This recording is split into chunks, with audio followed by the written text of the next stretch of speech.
Sebetulnya saya ingin mengawali dengan statement ini.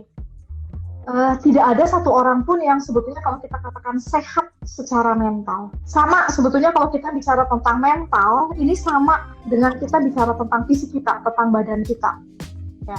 Kalau dibilang, apakah kalau sekarang nih saya sehat secara fisik? Ya mungkin iya, mungkin enggak. Gitu ya. Karena untuk menentukan apakah betul saya sehat, kita akan general check up dan semua hasil lab saya, hasil pemeriksaan semuanya betul-betul ada di dalam batas yang normal. Mungkin saya bisa dikatakan sehat secara fisik. Ya. Tapi ternyata ada kolesterol saya tinggi, tekanan darah saya tinggi, tapi saya nggak ngerasain apa-apa. Berarti kan nggak bisa dibilang saya sehat. Nah, kalau kita bicara mental juga nanti sama seperti itu. Ya. Tapi sebetulnya yang lebih menarik lagi, gitu ya, saya ingin katakan bahwa semua orang tanpa terkecuali, sekali lagi semua orang tanpa terkecuali itu pasti punya isu dalam hidupnya. Ya, pasti punya isu dalam hidupnya. Masalahnya tidak semua orang punya awareness tentang kondisi atau keadaan mentalnya. Ada orang-orang tertentu yang menyadari, aduh kayaknya ada yang nggak beres deh dengan diri saya. Tapi ada orang-orang tertentu yang bahkan mungkin perilakunya sudah sampai taraf mengganggu lingkungan, tapi saya merasa saya baik-baik aja. Yang nggak benar itu pasangan saya, suami saya yang nggak benar.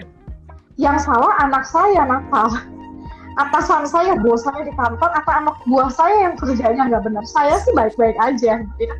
Padahal mungkin hampir semua orang ketika bertemu orang ini rasanya udah pengen lari jauh-jauh.